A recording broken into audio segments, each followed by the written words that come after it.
All right then. Well, it's really great to be invited on this presentation with Locagen. They really align quite well with what we're trying to achieve at Advantage Utilities for our clients, which is to navigate the energy crisis through forms other than simply having the most competitive energy contract, but looking at other methods of on-site generation and on-site efficiency.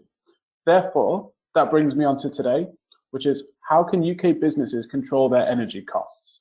So we're going to break it down into the current energy market and how that price volatility has been, and then what that kind of looks like going forwards. And although this section looks very long, it's actually quite short, and we'll talk about the efficiency and infrastructural enhancements going forward. So let's start with the energy market. So what's really important to know is there's two energy markets at play here, which is the gas and the electricity market. And what we've seen over the past, well, 12 months, now approaching a bit longer than that really, is just incredible increases in price. And this has been termed the energy crisis. And the headline reasons for why we've observed this is we've just seen a decrease in supply to the international markets. And then in the United Kingdom and other places around the world, we've had reduced natural gas reserves following the COVID-19 consumption and then decreased supply. And then what a market doesn't like is uncertainty in supply. And what's happened since the Russian invasion of Ukraine is just hyper uncertainty about future supplies, especially to mainland Europe. So this is what it's been looking like since November 2020. We had quite a stable period of price markets over the since then. And then what happened around Q4 of 2021 is we observed a 10-year high in prices. So this is gas on the right axis and electricity on the left axis. And what we're showing here is seasonal variations, because you purchase your energy most commonly in seasons, it being the summer season and the winter season. And yeah, what we saw in Q4 was what we first termed the energy crisis. And this was the previous 10-year high, and everyone thought, oh no, it can't possibly get worse than this. How dramatically wrong we were. And what really happened around Christmas time, I remember looking at this and thinking, why have the markets gone completely mental over Christmas? We're supposed to be on holiday and not thinking about these kind of things. But then we reached another 10-year high. And we thought, wow, okay, it can't really get worse than this. And then, well, when you had the Russian invasion of Ukraine, not only were we worried about storage solutions, but then we also had hyper uncertainty in the market. And then what's happened since that initial invasion is we've had these consistently high prices. And then when you start influencing other forms of supply, such as the Nord Stream supply chain, which goes through from mainland Russia into Germany predominantly, and then the falling offline of Nord Stream 2 altogether, we've just had such hyper uncertainty. What we've noticed in the past, well, the last few weeks really, is now we're having a little bit more confidence introduced back to the market, and that's predominantly from the price cap. The government were introducing the price cap, which is actually not a price cap, it is a price subsidy. And what we've also seen is increased liquefied natural gas, which is in those increasing supplies have now meant we've got a little bit more supply certainty and then a little bit more price certainty as well from external factors. So what really matters in the energy market is, especially in the United Kingdom, is actually the price of gas. Now, the reason we care so much about the price of gas is because gas is responsible for at least 60% of all electricity generated. Therefore, gas provides the base load of our electricity generation in the United Kingdom, and as a result, the electricity prices will follow the gas prices. Now, going forward, this may not necessarily be the case because gas is actually subject to order of merit purchasing. And what's really good is that renewable sources such as wind and solar are significantly cheaper than gas and oil. The same goes for nuclear. We've kind of phased out coal now. It still exists in some European countries and some Asian countries, but not in the United Kingdom as much. So as these other renewable and nuclear sources become more important, we'll start to see the decoupling of gas prices and electricity prices.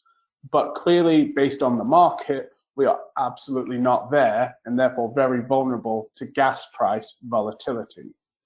So then this brings us on to what's the long-term outlook and what's the solution?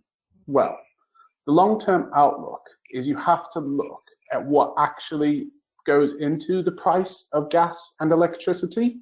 So the actual cost to customers is made up of wholesale market costs, addition to the non-energy costs. So the wholesale market costs are quite simply what is generator X able to sell it to consumer Y for. But then we have the additional non-energy costs.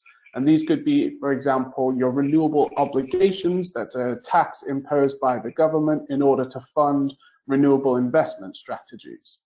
So to be quite honest with you, the long-term outlook is very much a £1 trillion question, because it is a £1 trillion industry. So I've estimated that the long-term outlook will be somewhere between 20 pence per kilowatt hour to 32 pence per kilowatt hour for electricity, and gas of somewhere of 5 to 9.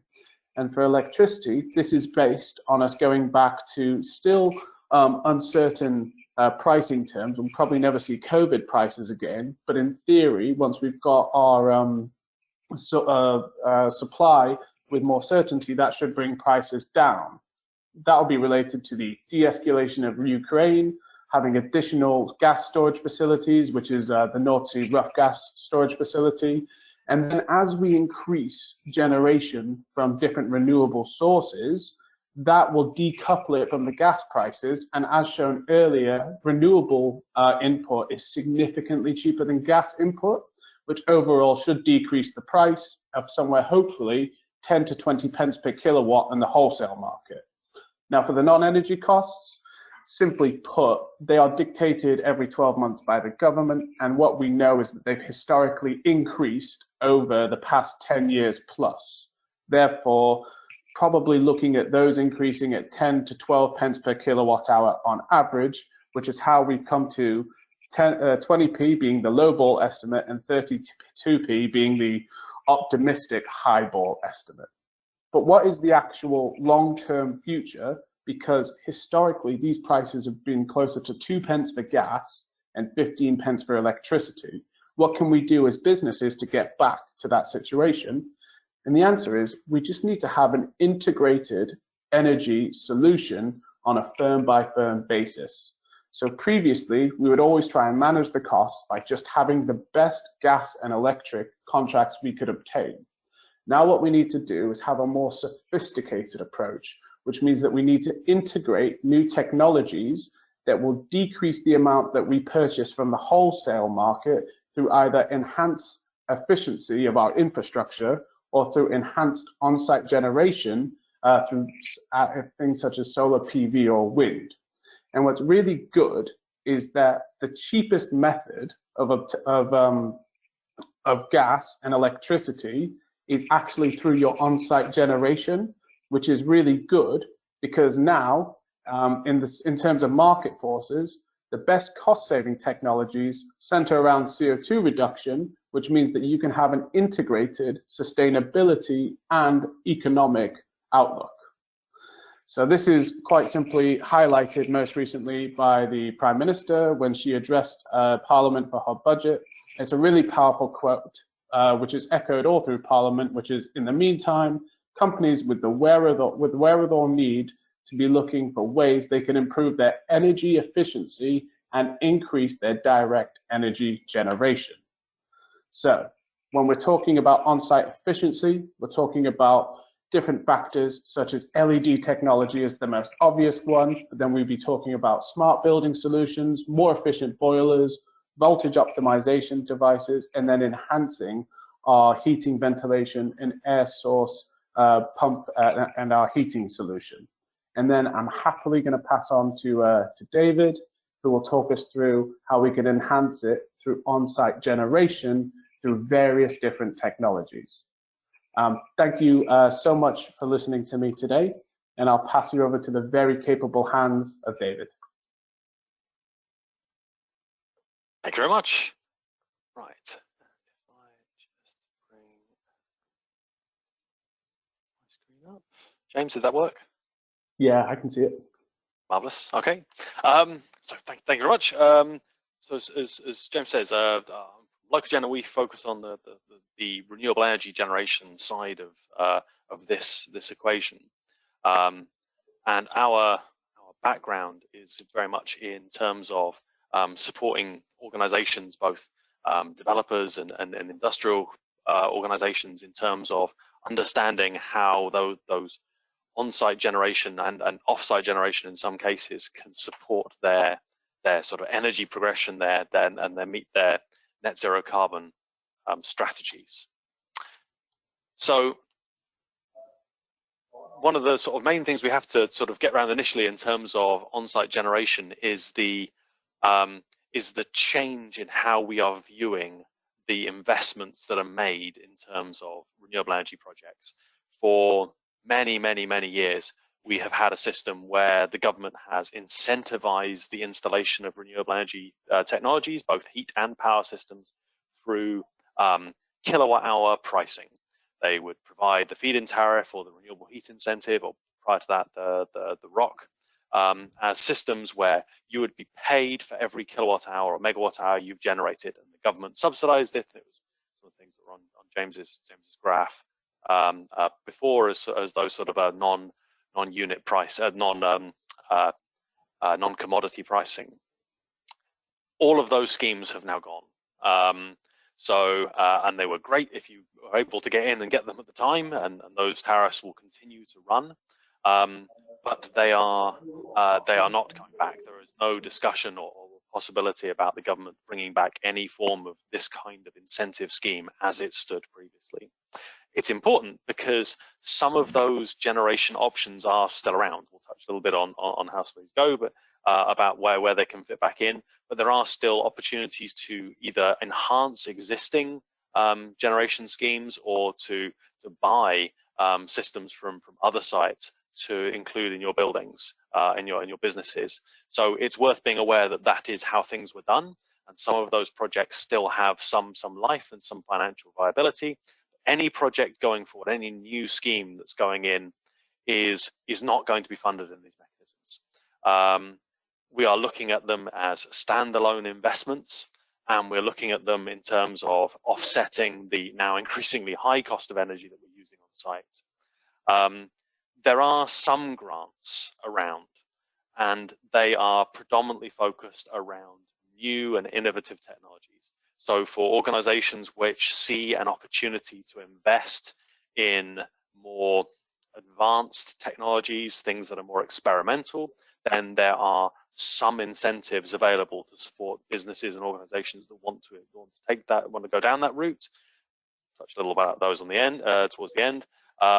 But you have to be aware that the reason they're putting money into it is because they are more experimental. So there are risks associated with any of those types of projects, and they are all time-bound, and they are technology specific. So they will open a pot of money, they will say, this is for doing this particular thing, maybe hydrogen in a particular business, or a long-term energy storage market for a particular application, and they will invite applications, and when they've got all those in, they will stop, and they will close, and that was it. That opportunity may never come around again. So it's something that has to be sort of tracked and kept on top of. Really big schemes, you'll see things like contracts for difference. But the kind of projects we're talking about here just are not likely to be at a scale where any of those types of mechanisms are going to be suitable. There are sort of alternative investment strategies which have come about, where if you are interested in the types of technologies that we have here, but the capex is not something that you can invest in, there are organizations that will come along and provide that as a service. We're seeing this coming through increasingly over the last few years, where people will offer you a sort of fixed rate deal to deliver that energy to you. It depends on your business's outlook in terms of what you can accept, and what security you can give to being able to give that consistency of energy purchase. So for on-site generation for renewable electricity, the key things we're looking at are wind and solar.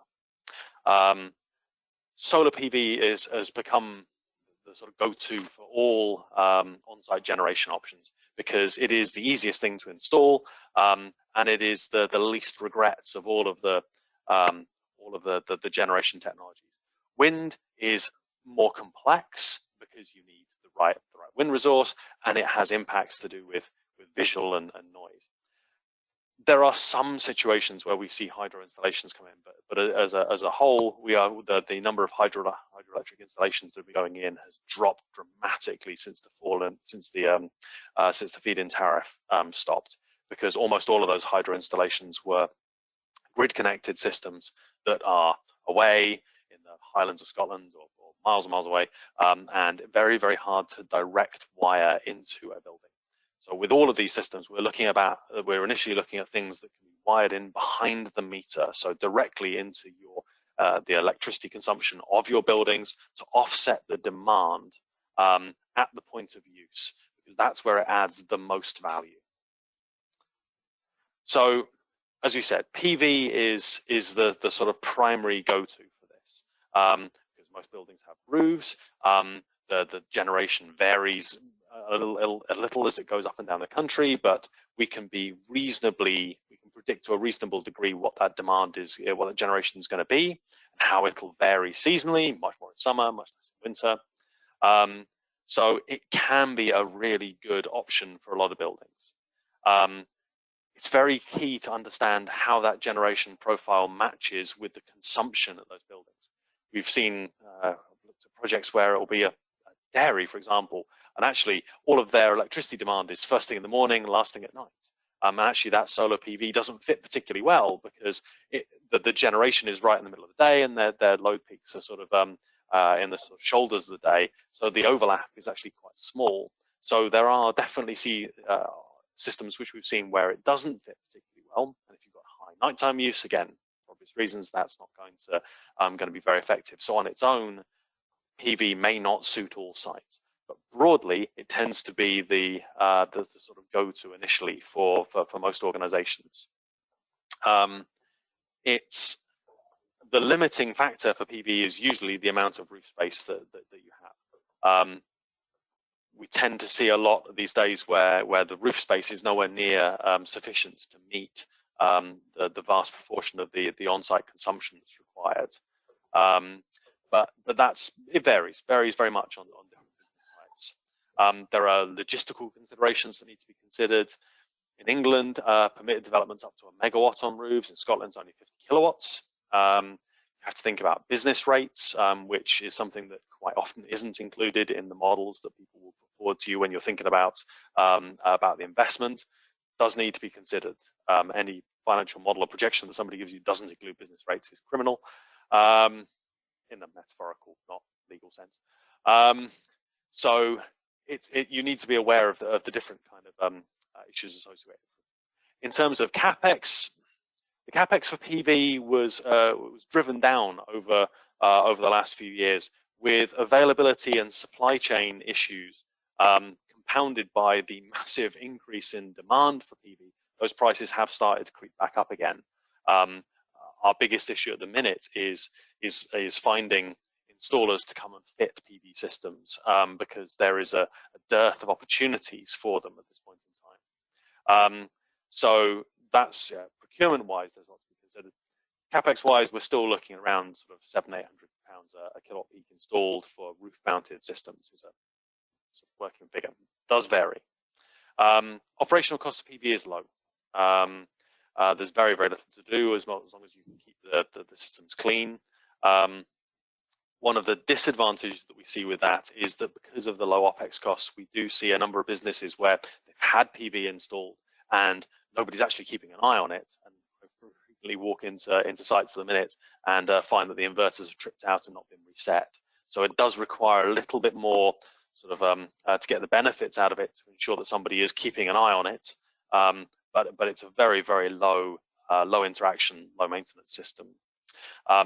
With current energy prices, if you can get a reasonable amount of that energy that's generated to offset your on-site demand, we're seeing payback periods easily 4 years and below. So it is a very viable investment at this point in time. But you need, and that system will last, well, standard we say 25 years, but people are looking at 30 or more.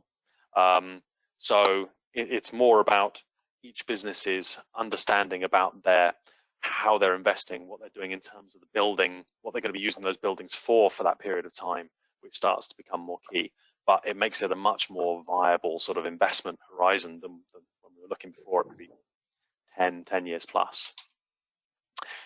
In terms of wind has the advantage that it's got a much smaller physical footprint. It has a higher capacity factor. It tends to generate more energy per megawatt of system that you install, but it's more site specific. You need that wind resource. It's not windy, wind's not going to do much for you. And if you are in a sheltered environment, surrounded by trees, surrounded by other buildings, surrounded by hills, again, your ability to use it is going to be limited. So resource is key. The main limiting factor for wind is the permitting, planning. In Scotland, we have a slightly easier time of it than the projects in England, but that said, we have seen a number of industrial wind single turbine projects go through in England recently because they have been able to demonstrate that it is integral to the business opportunity, that business viability. It's a good local employer. They need that low-cost energy to keep the business going, and that has helped push that through the planning process. So although it is more challenging in England, these are the kind of opportunities where wind is very, very likely, more likely to be permitted. It's then understanding the constraints. We need to be careful about where wind is sited and relevant to not just the resource, but also local housing. We don't want to make a noise nuisance. We need to be considering how it ties in with things like airports. There's radar visibility, microwave links, comms, and just the cumulative visual impact that some of these schemes have. So the first thing we do with every organization when we're looking at wind is do a screening study to understand. It's quite a quick process just to understand if there are any sort of showstoppers that are going to make it so that project cannot be installed in that location. Then you're into that kind of energy generation analysis, mapping out to see how much that wind profile matches the generation. Tends to generate a little bit more in winter than in summer. Will generate day and night, but it's variable. So get windy days, get not windy days. For a 1 megawatt turbine project, you're probably looking something around 2 million quid, excluding grid costs. It assumes that we can do with limited or no grid upgrade fees in there. So again, needs to be considered. There are operational costs with a wind turbine. It's a rotating machine. It needs to be serviced or maintained. Somebody needs to keep an eye on it.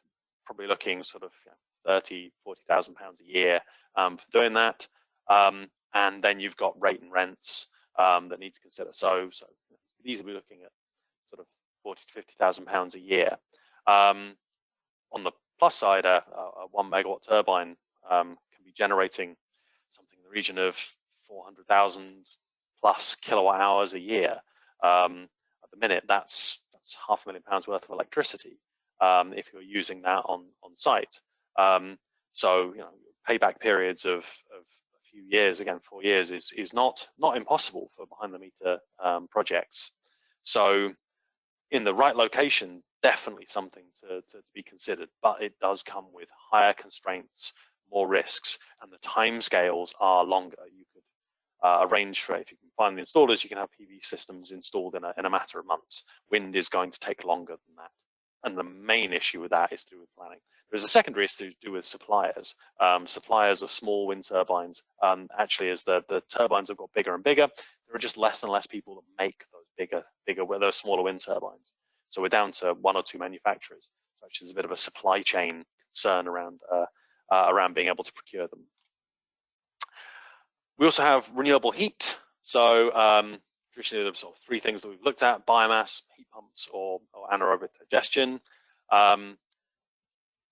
10 years ago, we had a big push on biomass. It fitted very well with the RHI. It was an easy transition between existing fossil fuels and biomass systems, containerized. The operation of those schemes is more complex. It's a solid fuel. It supplied, de-ashed. So there's fuel handling, there's boiler operation. So when we talked before about, although there is no RHI available on new systems that go in, there are a number of systems that were installed back in RHI days, which still have an RHI tariff associated with them. And there are organizations that buy and sell those projects, and you can have the existing RHI 10 or 15 years that's left on that project can still be bought across and used on site. It does need consideration about how you're going to operate it and maintain it, and there are increasing things to do with air quality. But that's where a number of the biomass projects are working. Wood chip is not subject to the same fuel interdependencies to do with electricity and gas prices. So that the price of that fuel has actually remained relatively stable. Wood pellets, the price is tracking energy demands quite nicely. So the pellet price has gone up by 50% this year. So again, consideration around some of those points. Heat pumps are what we see of as going into most renewable heating projects at the moment in time because they're electricity fed. So they meet the decarbonisation targets for a lot of organisations, but they have technical complexity in terms of how you integrate them with buildings. To work most effectively, heat pumps need to run at lower temperatures, which means that the emitter systems, the radiators, the fan coils, even the handling units that they're connected to need to all be reviewed to ensure that they can operate at the right temperatures. So, and that means that drives down the input energy cost of how those systems run. So they can be really, really good and effective. They can also be used for cooling. Heat pump in many ways is a refrigeration system as well. So there are good savings to be made, but usually what we're seeing is staged progression where businesses are looking at their heat demands and how they progress things over time, both in terms of heat and also, in fact, process, the electrification of process plants. AD, you will only really see on sites where they have a reasonable amount of on-site production of organic material. They were very popular on farms a few years ago, again, with they were subject to both the feed-in tariff and the RHI, so they hit a little sweet spot. It's very site specific. So most of the AD plants that are going in at the moment are actually much larger schemes that are looking at generating gas that's being fed directly into the grid. So you might see them, but they're not things that we're seeing a huge amount of being constructed at the minute. By far, the largest thing we're seeing in terms of renewable heat is heat pumps. There are opportunities where we're not just looking at systems that people are building out themselves, but how they can tie in with either other financing opportunities or sort of other generators that can supply that energy to them.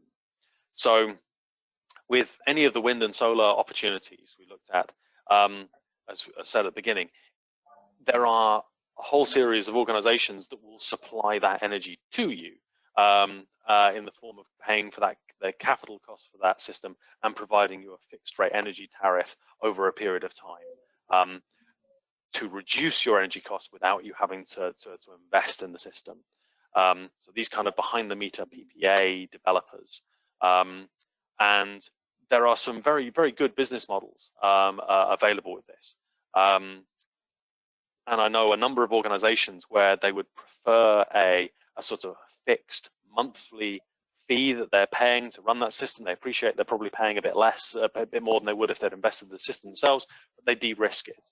And depending on your business model, it's actually a very, very, very reasonable way of approaching it.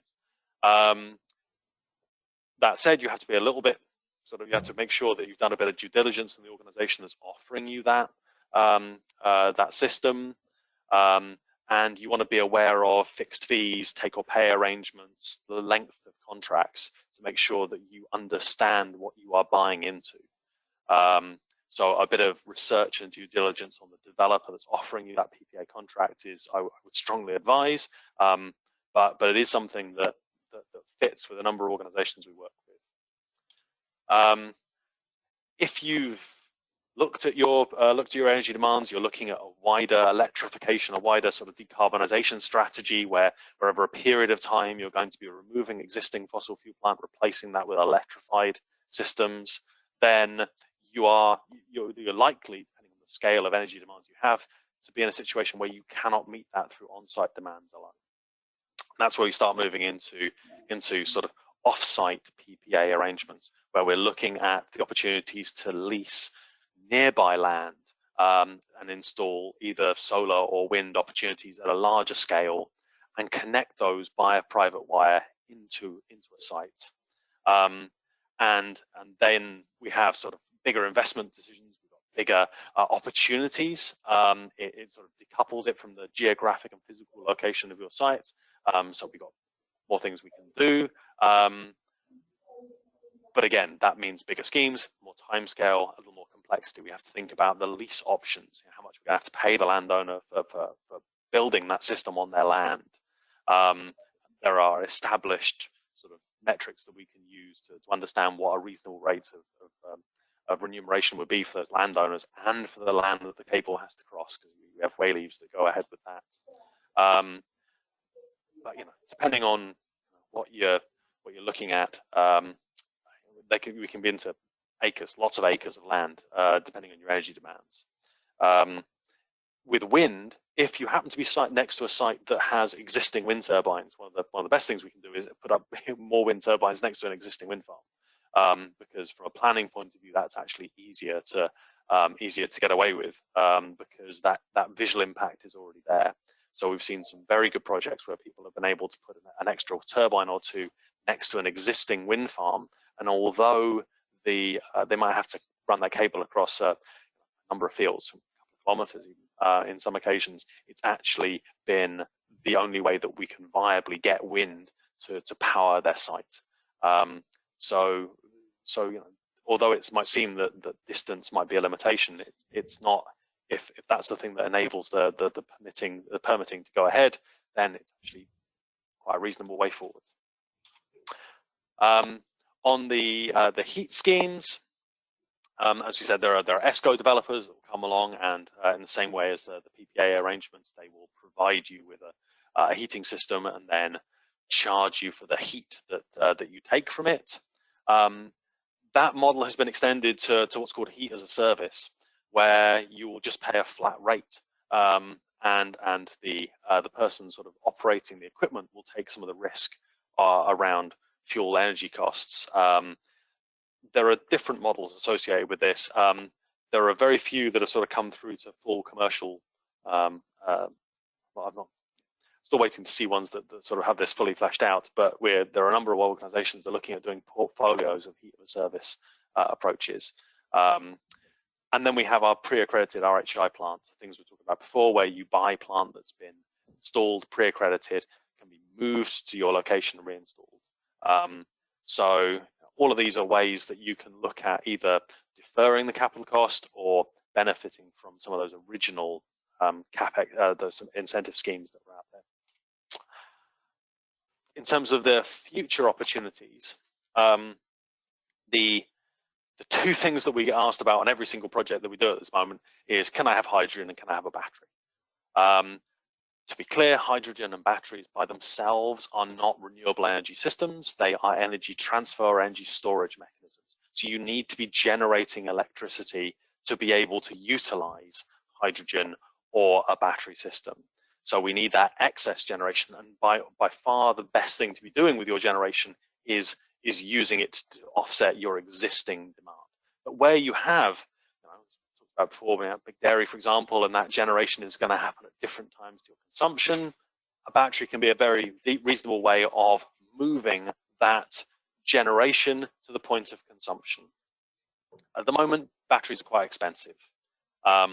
So on a lot of the business models we've looked at, for most of the projects we looked at, if we just look at what the benefit of that load shifting, what's called diurnal load shifting it from the middle of the day to the evening to consume does, the payback on those batteries can be quite long. So what we tend to see is the viable batteries are ones where they can offer additional services. The grid itself needs extra services. It needs loads to turn on and off, to offer demand and frequency response services. So you can get an extra revenue stream for your battery by it being available to provide those types of operations as well as shifting loads. That can only work though if your battery is over a particular size. It needs to be at least 1 megawatt, and you need an aggregator, somebody that can play on those markets for you to optimize those values. They basically sell the service of your battery to the grid.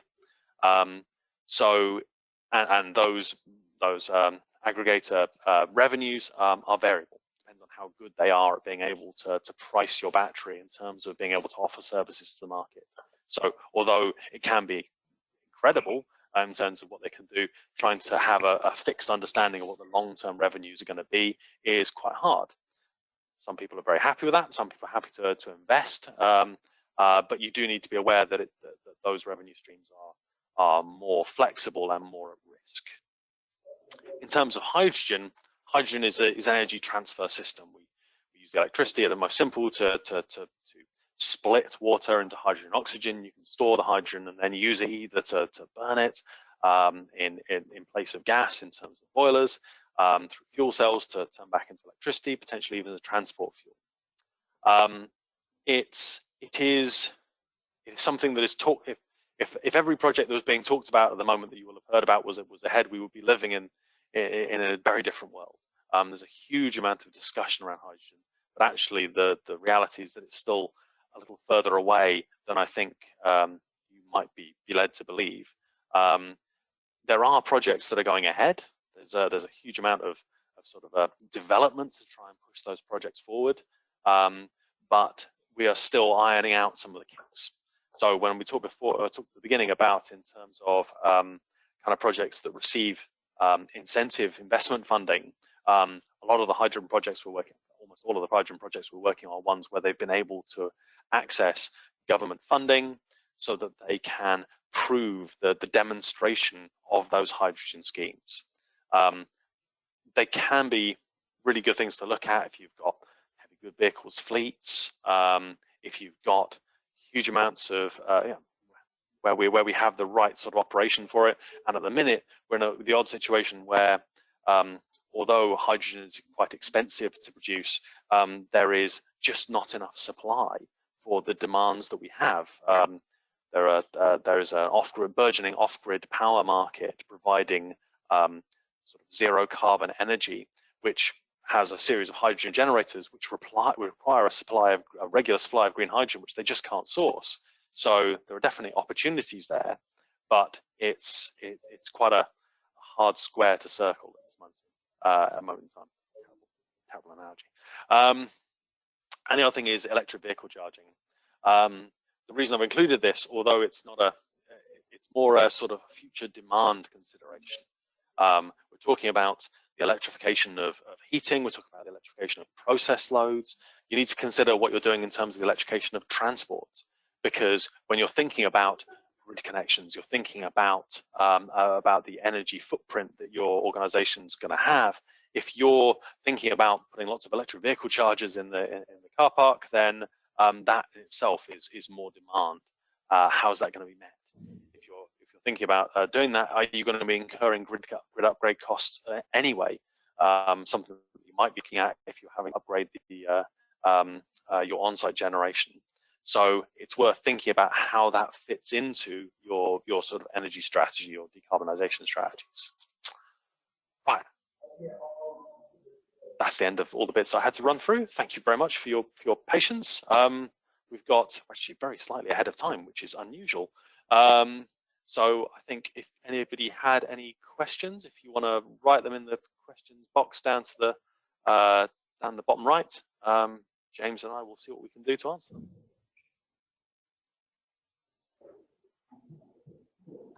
That's flashing red at me, so I don't know what that means.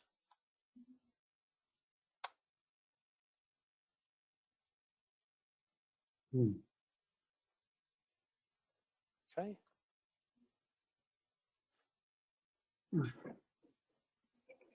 Now there are no questions, which either means we did a really good job or everybody's struggling to find the question box.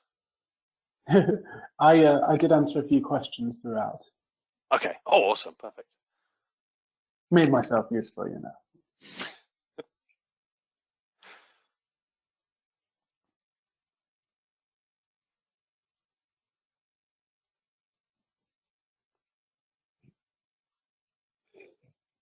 David, I've got a question for you. Oh, go for life. A big problem that I'm noticing is that a lot of people would like to change to more renewable heating sources, be it ground source or air source heat pumps, or maybe towards some kind of biomass boiler if it's ideal. Now, the questions about the environmental benefits of these systems are quite straightforward.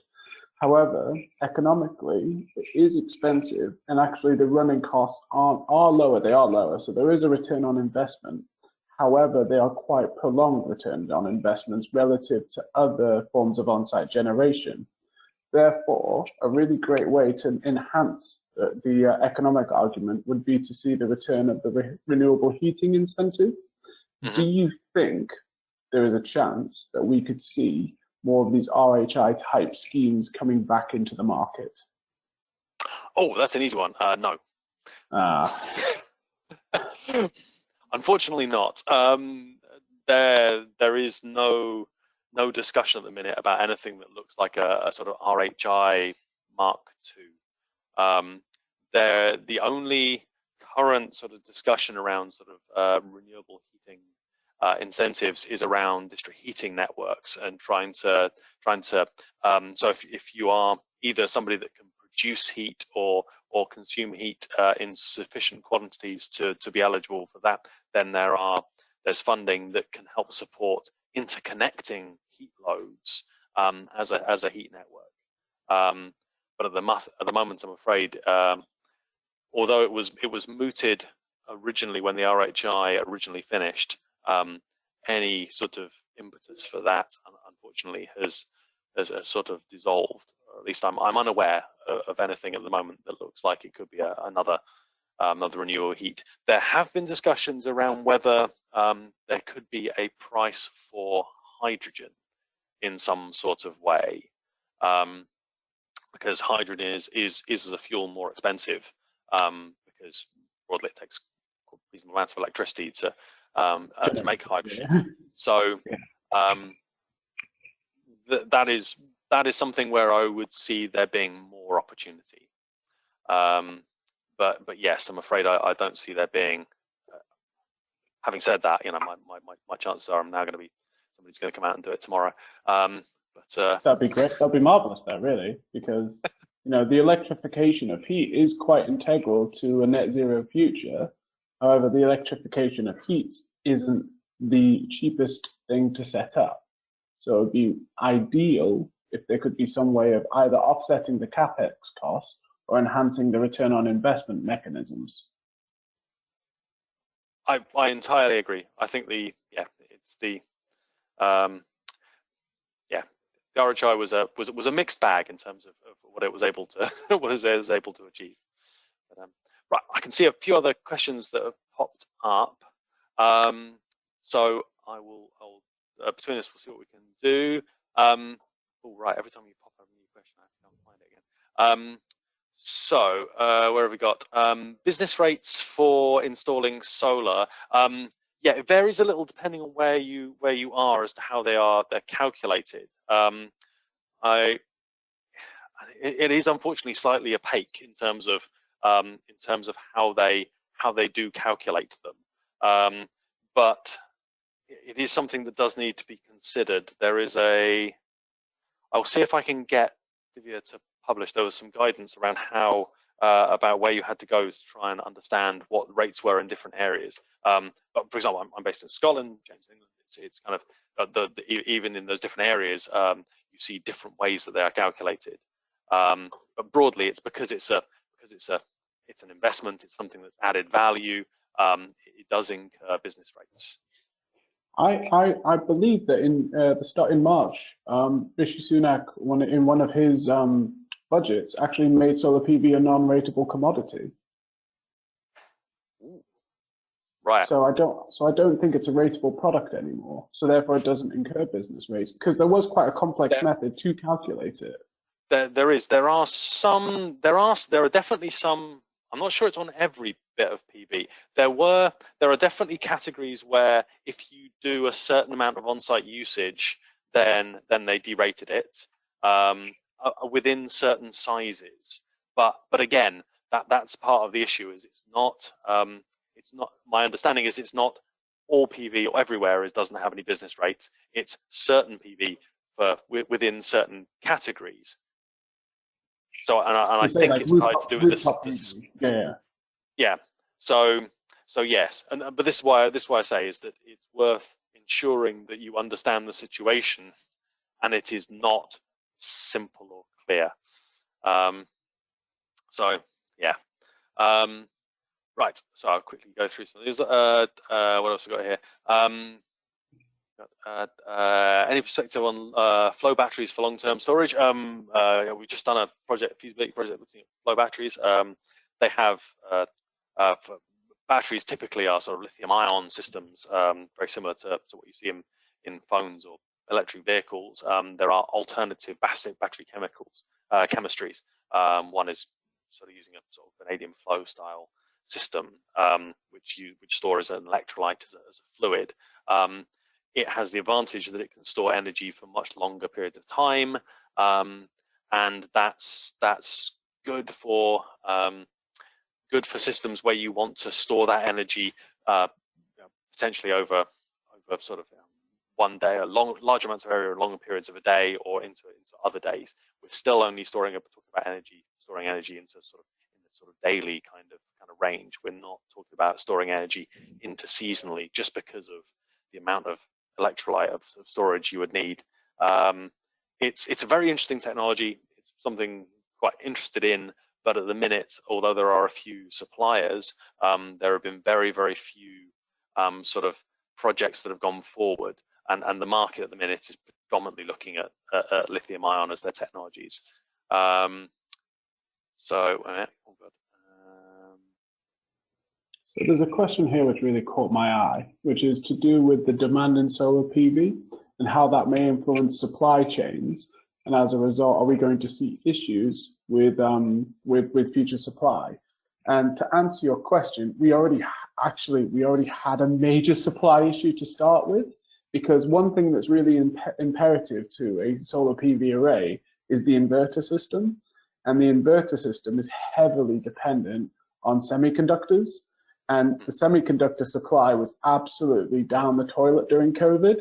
And the semiconductor manufacturing process is actually quite prolonged. So as soon as the kind of COVID manufacturing backlog was lifted, there's actually still an even longer backlog in order to manufacture these semiconductors themselves.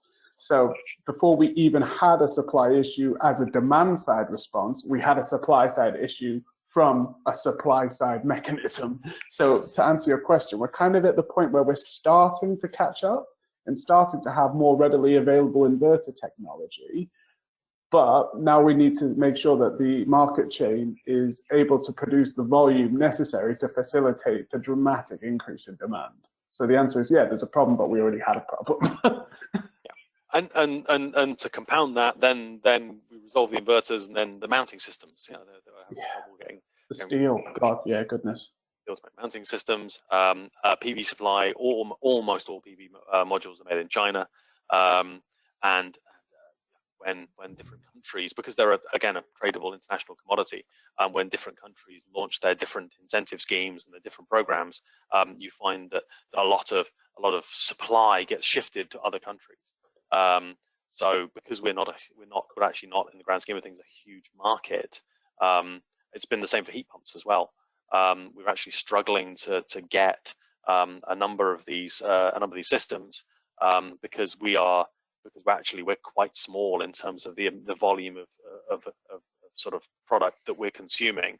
So we're not deemed to be so much of a priority market.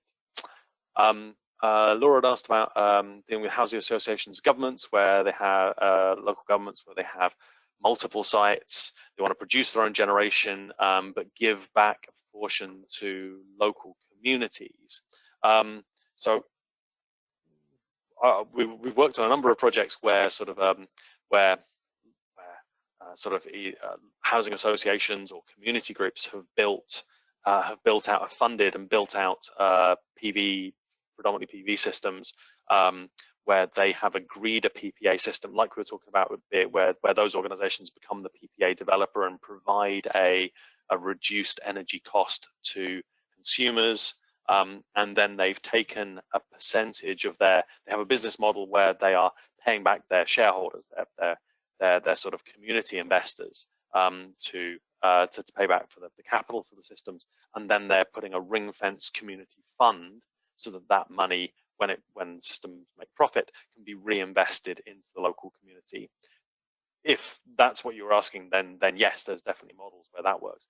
In terms of being able to sort of proportion out the energy itself that's generated, unfortunately, once that energy leaves a building and goes into the grid, you've sold it to the grid, and you can't then direct it somewhere else. There are virtual PPA arrangements, but they are much more complicated, and there's something that you need. You need the people you're buying and selling electricity to engage at both ends.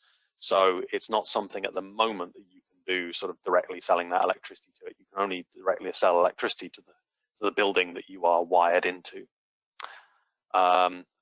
Johnny had asked about anaerobic digestion for a small-scale distillery. The simple answer is it would depend, and I'd have to talk more about what your materials are, I'm afraid. There's what else? Sorry, we're about to run out of time. Second-hand EV batteries to bring down capital costs. Really interesting. There are a couple of manufacturers, organizations that are doing exactly that, looking at using second-hand vehicle batteries. So it's not, I've not done any projects where they've used that system, but I know that organizations are out there. They're doing it by their very nature. Those batteries have already had a life, so they've got a lower life expectancy. They've already sort of been worn a bit.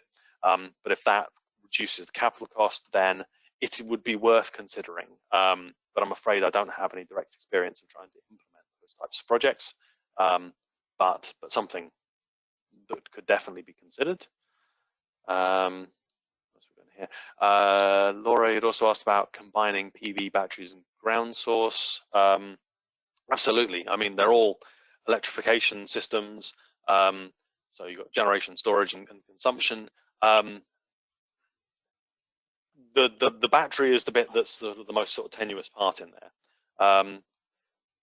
because what you really want to be able to do is to get the heat pump to run when the generation is generating. And that could be both in the forms of the heat pump itself running, or what we tend to see more of is the hot water usage being linked to the generation of PV. So it feeds the on-site demands, and then the next thing it does is charge the hot water system, and then it exports the electricity. Heat pumps, if you've got a solid slab, can run at sort of background level and charge the building. So that can be a way of doing it, but you do have to bear in mind that unfortunately PV generates mainly in the summer, and you want to heat mainly in the winter. So there is a sort of seasonal disparity between those things, and unfortunately the battery can only really take energy from the day and able to use it at night. It can't take it from summer to winter. So it doesn't entirely help with that, I'm afraid. Well, haven't we really covered? Yeah, the response I had to that as well is that, yeah, they absolutely work together, but also they need to be modeled properly, because at the end of the day, you don't want to oversize your solar PV, nor do you want to undersize it. And you want to just make sure that all things are working harmoniously, because these are actually non-continuous the solar PV is a non-continuous generator, whereas the heat pump may be a continuously generating activity. So you don't want to, like, a cowboy move would be to say, oh, this heat pump's going to use 300,000 kilowatts a year, therefore we'll get a solar PV array that will produce 300,000 kilowatts a year. It doesn't work like that. So it's important that you have someone that's able to properly calculate how much the heat pump would benefit from the PV array, and then how much the battery may be able to charge and discharge and offset those consumptions. So that's my answer to that, as well as yes, it's perfectly feasible, but it does need a little bit more nuance than just hoping for the best kind of thing. Right. Charlotte, you'd asked about renewable energy relief post 2016. I have to admit, I'm afraid I don't know specifically what that refers to. I think they were wondering if the FIT tariff was still being honoured. Oh, right. No, relief. Maybe. If that's the question, the FIT tariff is definitely still being honoured.